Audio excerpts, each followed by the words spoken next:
欢迎来到巴巴娱乐呀频道，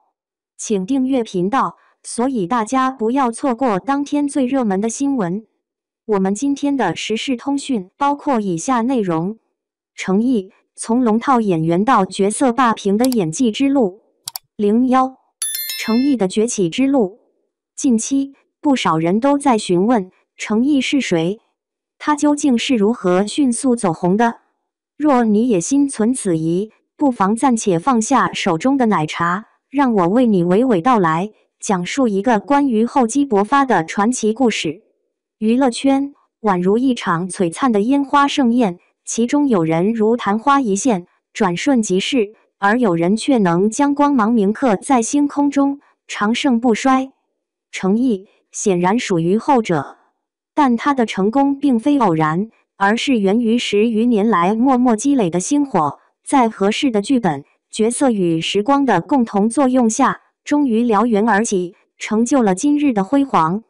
若你深入探索程毅的职业生涯，会发现他宛如一位宝藏男孩的蜕变之旅。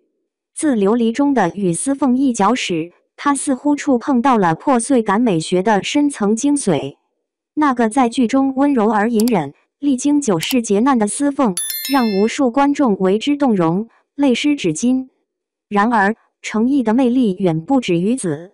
他的演技细腻入微，犹如一把锋利的手术刀，能够深入剖析每个角色的内心世界。从司凤微微颤抖的指尖，到泛红的眼眶，甚至是沉默时的微妙呼吸，都透露出一种深沉的情感，爱到极致，连痛感都变得如此静谧而深沉。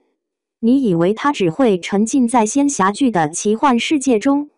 然而，程毅却转身踏入了底线的法院，摇身一变成为基层法官周易安。在这部剧中，他摒弃了仙气飘飘的白衣，也未曾使用那些令人心碎的虐恋台词。相反，他身着皱巴巴的制服，在处理家长里短的案件中展现出不凡的专业素养。无论是法庭上的严肃审判，还是在调解室里的妙语连珠，程毅都凭借精湛的演技，将法律知识生动地呈现给观众。这部剧播出后，无数观众对法官的认知从高冷法条机器转变为接地气调解达人。如果说琉璃让程毅崭露头角，那么莲花楼无疑让他直接封神。在武侠剧市场持续低迷的背景下，李莲花带着莲花楼闯出了一条崭新的道路。这个角色既展现了金庸笔下的家国情怀，又演绎了古龙式的浪子沧桑。程毅如何驾驭这一角色呢？程毅让李莲花瘸着腿种萝卜，毒发时青筋暴起却仍能笑得云淡风轻，将英雄迟暮演绎为向死而生的壮丽篇章。网友们纷纷点赞，称其吐血都吐出了12种层次感。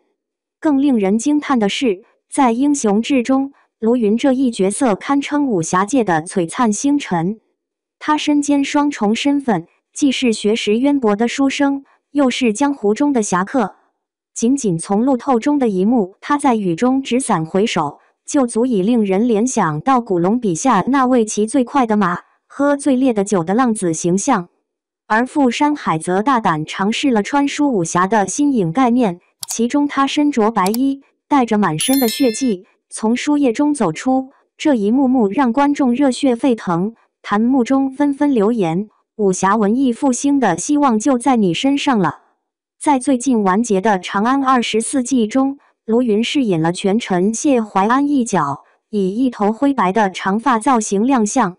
尽管他背负着深重的血海深仇，却凭借过人的智商在朝堂上巧妙地杀出重围。路透视频中，他直起冷笑的镜头令人印象深刻，网友们纷纷表示，这样的反派太帅了，我的价值观都跟着他的颜值走了。02卢云的角色魅力与表演精神。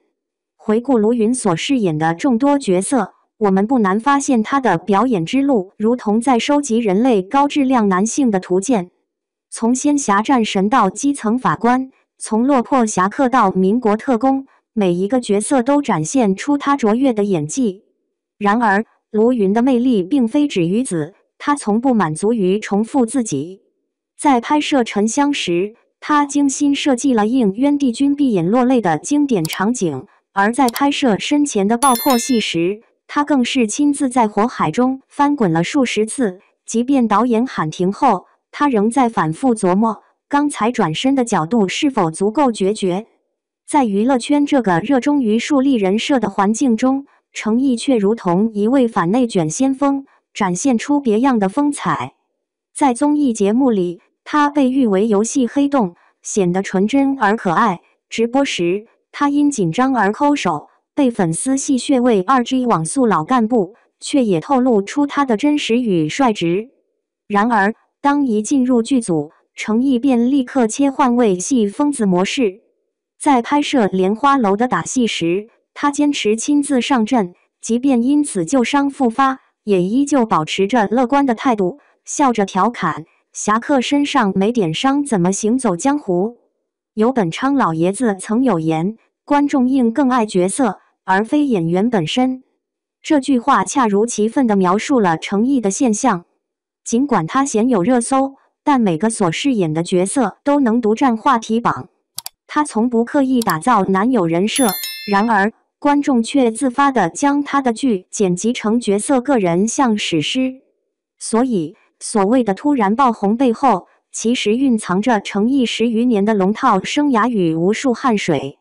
正是他坚持不懈的努力，才塑造出那些让观众念念不忘的演技高光时刻。